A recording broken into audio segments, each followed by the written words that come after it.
Saya dulu pernah punya masa lalu yang kelam. Kelihatan dari tulisannya. Saya pernah melakukan hubungan yang tak baik lalu menggugurkan kandungan. Apakah dosa saya bisa diampuni Allah? Innallaha la yaghfiru ayyushraka bihi. Allah tidak mengampunkan dosa syirik. Wa yaghfiru ma duna dzalika liman yasha. Allah mengampunkan dosa selain itu. Dosamu dua. Pertama, kau melakukan hubungan terlarang. Yang kedua, engkau sudah membunuh janin. Tangisi. Apa syarat taubat itu? Ada 3. Yang pertama, an-nadamu fil qalbi, menyesal. Yang kedua, al-iqraru bil lisani. Apa itu iqrar bil lisan? Istighfar. Astaghfirullah Rabbal baraya, astaghfirullah minal khataya. Yang ketiga, al-itmaru alla ya'uda ilaihi abadan. Tekad yang kuat untuk tidak kembali kepada perbuatan dosa. Kalau engkau masih gadis, menikahlah. Kalau engkau masih lajang, menikahlah. Karena sudah mau dekat bulan suci puasa. Nanti ada yang membangunkanmu sahur. Kalau tidak, siapa yang membangunkanmu? Memang mau bangun pakai mercon. Ingat, diampunkan Allah segala dosa-dosamu insyaAllah. Amin. Mudah-mudahan yang berdosa sadar dan taubat kepada Allah. Amin. Ya Rabbal Alamin. Ustaz, saya 1 bulan yang lalu mengalami pertengkaran dalam rumah tangga. Sebulan yang lalu. Dalam pertengkaran itu spontan saya ucapkan talak 3. Metik ini.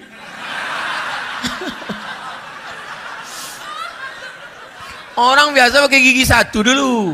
Gigi 1, gigi 2. Dia tidak langsung. 3 langsung. Apakah kami bisa rujuk lagi apa tidak?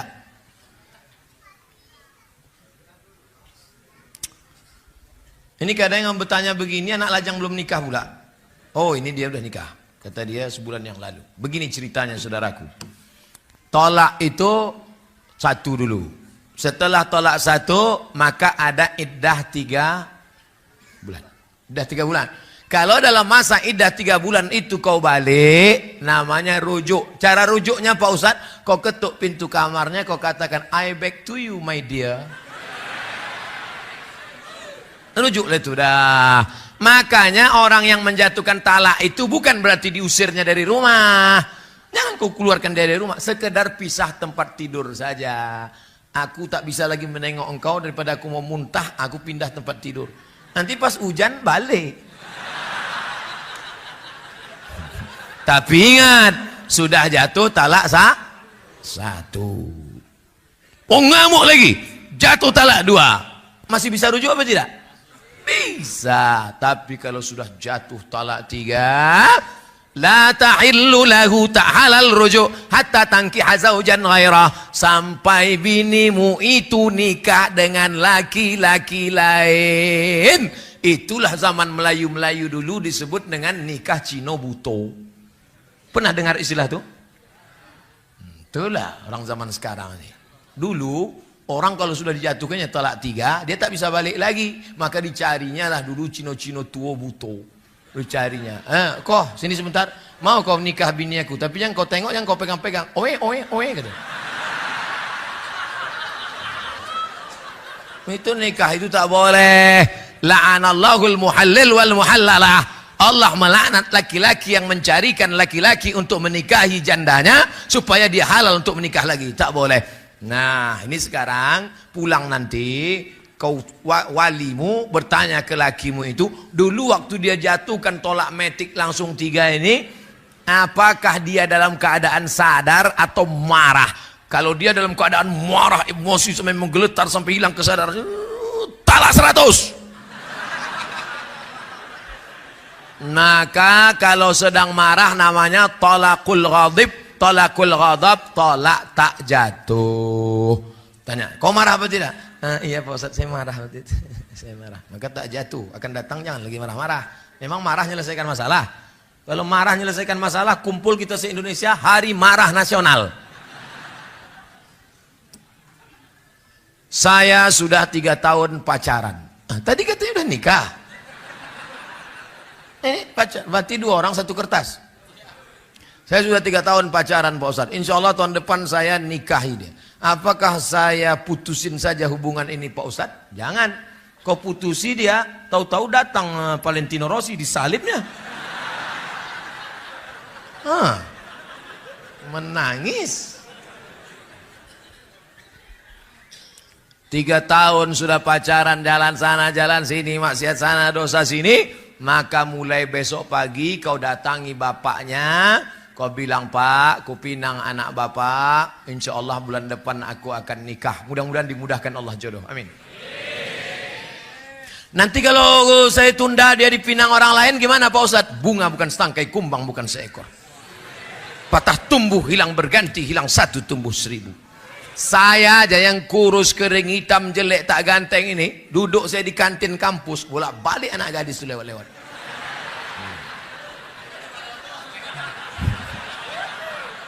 Lewat aja.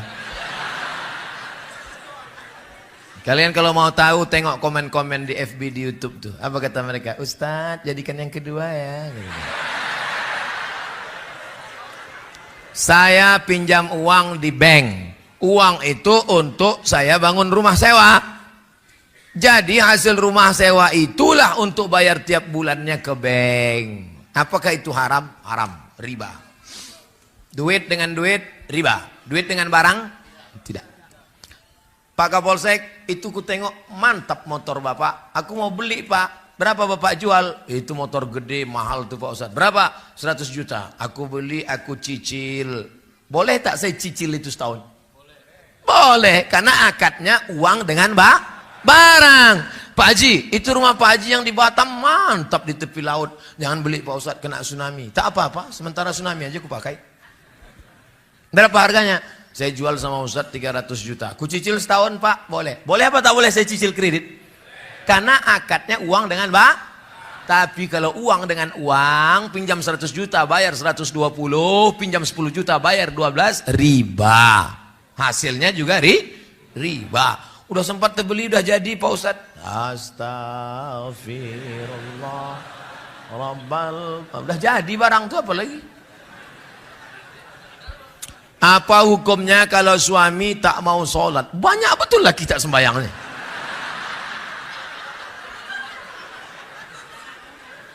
Makanya akan datang ku pesankan Bu, ku pesankan Pak, kalau kalian mau menerima calon menantu adakan fit and proper test. Ketua panitia Pak Kapolsek. Tim audisi dari luar provinsi Abdul Somad LCMA. Insya Allah saya akan datang kemari bulan September nanti. Kita tes calon-calon menantu di Batam. Kau menjadi menantu Bapak nih? Iya. Sembahyang kau ke masjid? Iya Pak Ustadz. Ini tanda tangan pengurus masjid. Ustadz Somad. Ya. Anak saya ini dokter Pak Ustadz. Oh mantap. Laki-laki apa perempuan? Perempuan. Saya sangka dia mau nawarkan anaknya ke saya. Saya bilang, Bu, saya udah nikah, udah punya anak. Bukan untuk Ustadz. Jadi gimana caranya saya tahu calon menantu saya ini sholat? Gimana caranya? Oh mudah aja Bu. Gimana? Ajak dia jumpa hari Jumat jam 12.15. Assalamualaikum Bang. Ya, bisa kita makan siang nanti hari Jumat jam 12.15? Mohon maaf Adinda, aku tak bisa melalaikan panggilan Allah. Aku mau sholat Jumat. Terima. Tapi soal ini tak bisa lagi dipakai. Udah bocor. Ini sekedar sampel saja. Kalau mau nanti saya banyak soal-soal lain nanti kita nanti kita kasih. Tenang. Nah, kau cari dunia. Kau nikahkan anak gadismu kepada dia. Kenapa? Karena rumahnya mewah, karena mobilnya cantik, karena dia pegawai. Dunia kau kejar, akhirat melayang. Ustadz Somad, dulu ayah saya menikahkan saya sama dia karena menengok dia kaya, ganteng, hebat. Ternyata rupanya setelah saya nikah saya tak mencium bau kebahagiaan. Jadi gimana rasanya? Macam tidur sama babi hutan. Kasihan anak gadis kita yang dibesarkan di rumah, diajarkan tahfiz Quran, disambut dengan marhaban tola'al badru alaina, tiba-tiba menikah dengan Fir'aun level 2 ini. La illallah Muhammad Rasulullah. Tapi apa boleh buat, ini udah terjadi, udah menikah, nasi sudah jadi tai ayam. Laki tak sembahyang, ibu bapak cerita bubur juga lagi.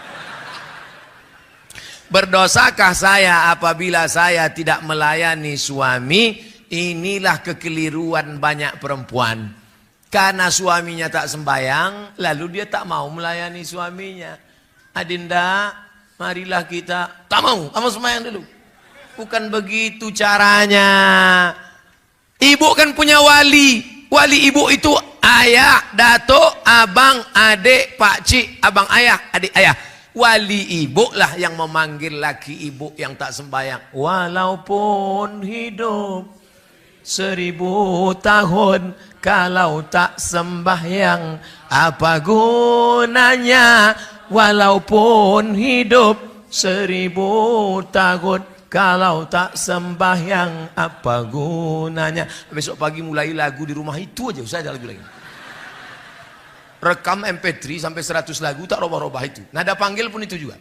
Besok pagi masak sarapan. Sepohon kayu daunnya rimbun, besar dahannya, lebat daunnya.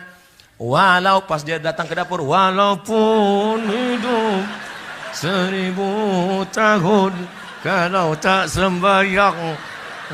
Kau nyindir aku? Enggak bang. Apa gunanya? Jadi yang ngomong itu wali ibu. Jangan karena negara tidak menunaikan kewajiban, lalu kita mencuri listrik. Ini tak benar. Ini logika berpikir seperti ini tak benar. Ustaz kok tahu? Saya sosialisasi fatwa MUI haram curi listrik. Waktu pas saya sosialisasikan haram curi listrik, haram curi listrik. Datang satu orang bertanya, Ustaz, negara yang curang, maka kita pun boleh mencuri. Itu logika tidak benar. Karena listrik itu bukan punya negara. Listrik itu punya umat yang dikelola oleh negara. Orang yang mencuri listrik, maka dia sedang mencuri harta milik siapa? Milik umat. Minta ampunnya pada umat. Begitu juga dengan ini. Suami yang tidak sholat, bukan serta-merta lalu ibu tidak menunaikan kewajiban. Itu bukan solusi. Solusi jalan tengahnya adalah wali ibu menasehati dia. Itulah pentingnya sebelum nasihat ada nasihat pernikahan. Sehari sebelum nikah, undang ustadz dari pagi sampai siang sampai sore nasihat ke calon menantu. Jangan di situ akad nikah, di situ ada nasihat pernikahan.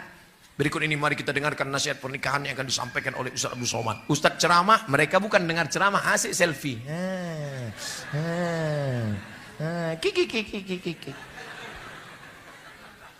Karena saya pernah dengar dari ustadz lain, apabila suamimu tidak mau sholat, berarti kamu sama halnya berhubungan dengan setan. Makasih Pak Ustadz. Orang yang tak sholat itu dua. Yang pertama fasik, yang kedua kafir. Apa beda fasik sama kafir? Tanya dia, bang, abang kenapa tak sholat? Menurut saya sholat itu buang-buang waktu saja. Nah itu kafir.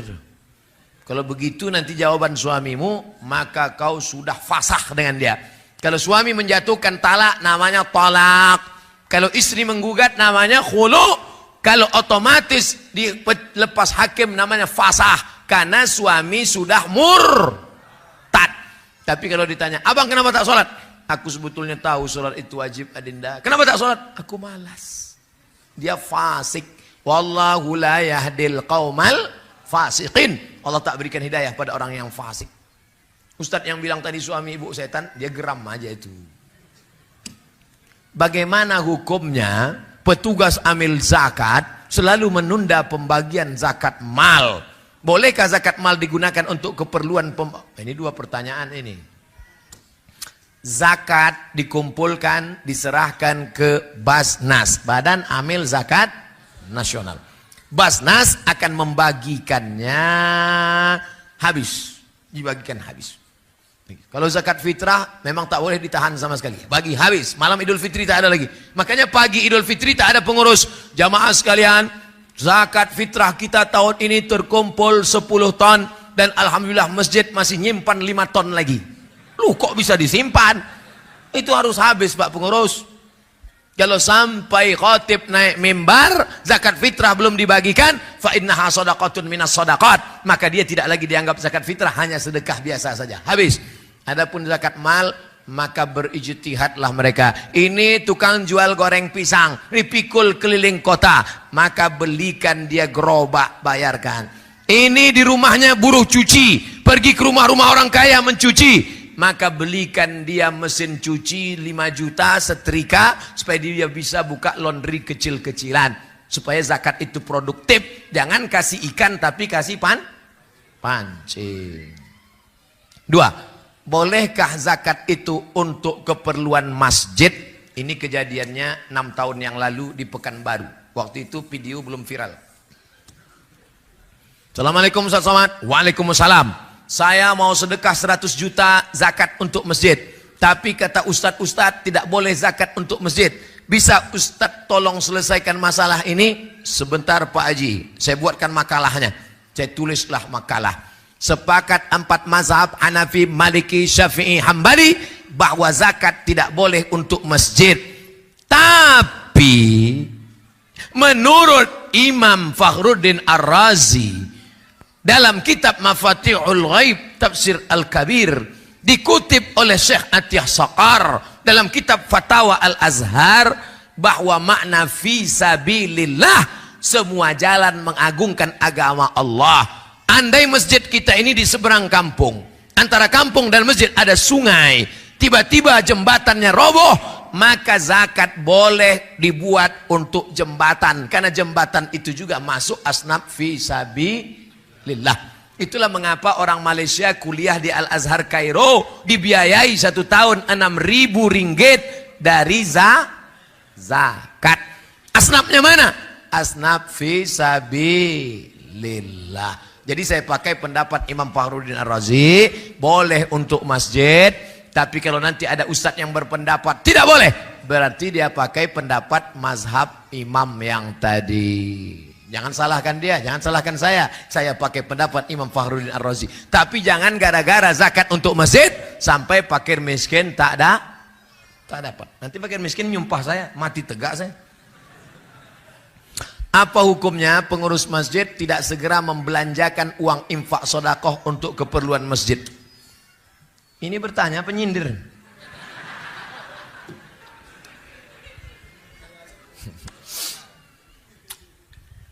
Tahu Masjid Jogokarian Yogyakarta? Bilang aja tahu. Setiap hari Jumat pengumuman saldo masjid 0. Karena semua uang masjid dibelanjakan. Ada orang sakit, ada orang perlu modal. Itu bukan uang pengurus. Itu bukan duit kita. Belanjakan. Kurang karpet, belikan karpet. Kamar mandi rusak, bangunkan. Itu adalah uang umat. Suara mikrofon tak bagus, belikan. Ustadz nyindir. Enggak, suara mikrofon mantap. Papan tulis mantap. Masjid ini semuanya mantap. Air minum banyak, teh manis saja tak ada. Lah, saya tak minum manis. Ustadz yang sudah ceramah, tenggorokannya panas, jangan siram air gula. Siram air gula, suara hilang. Nanti 20 tahun lagi ceramah. Saya tak pandai saya nyindir-nyindir tuh. Saya to the point aja langsung. Saya hamba Allah dari Jakarta. Jauh. Saya ingin menanyakan, apa hukumnya nikah beda agama? Nikah beda agama, zina. Laki-laki yang binimu beda agama, zina.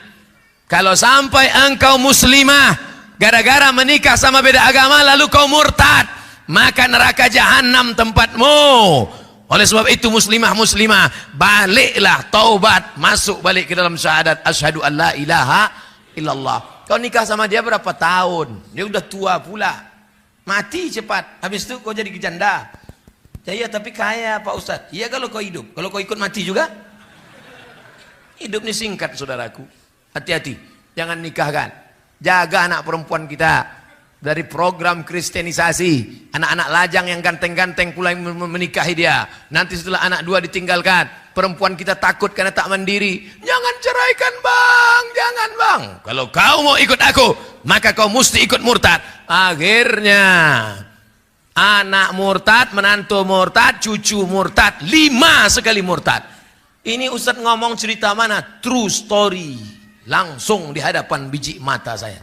Di kantor Basnas, Badan Amil Zakat Nasional. Ustadz Somad, Ustadz tidak usah ikut rapat. Ustadz ngomong sama jamaah. Saya datangi jamaah. Ada apa mak cik? Ada apa pak? Bapak jangan nangis pak. Ibu jangan nangis. Saya ini orangnya hati lembut. Kalau nengok orang nangis nanti saya nangis juga. Ada apa mak? Ada apa bu? Begini pak Ustadz. Saya punya anak gadis, alhamdulillah.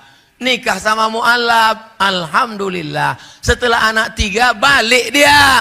Dan sekarang anak saya takut jadi janda.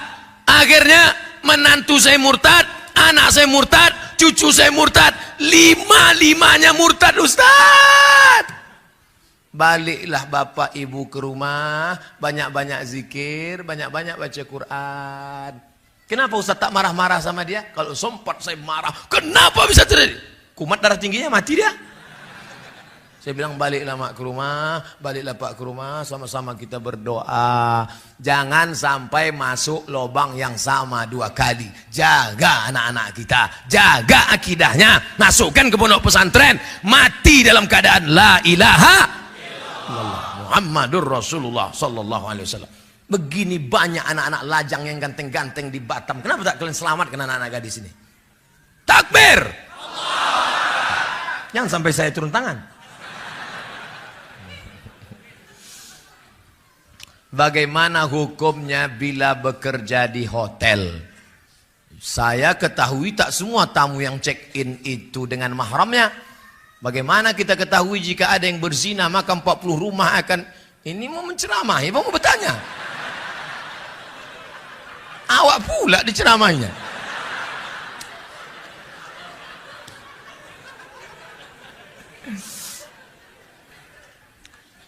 Famanittaqas syubhat faqad istabra'a lidinihi wa 'irdihi. Ini hutan lindung. Di hutan lindung ini haram mengembalakan kambing. Forbidden. Tak boleh. Ini hutan punya masyarakat. Bebas mengembalakan kambing, silakan, boleh. Tapi di tengah ini ada jalan syubhat. Siapa yang mengembalakan kambing di sini, khawatir kambingnya masuk kemari. Di hotel itu ada khamar. Di hotel itu ada minuman haram. Di situ pula ada. Jadi saya kerja di mana Pak Ustadz? Hotel syariah. Saya kalau tinggi di kota-kota ceramah saya di Surabaya. Panitia membawa saya ke hotel syariah. Dibawalah saya ke hotel yang tak syariah. Sudah pakai peci, pakai sorban, pakai sarung, masuk ke lift, pas di muka perempuan resleting terbuka. Astagfirullah. Ngau ditengok berdosa, tak ditengok mubazir.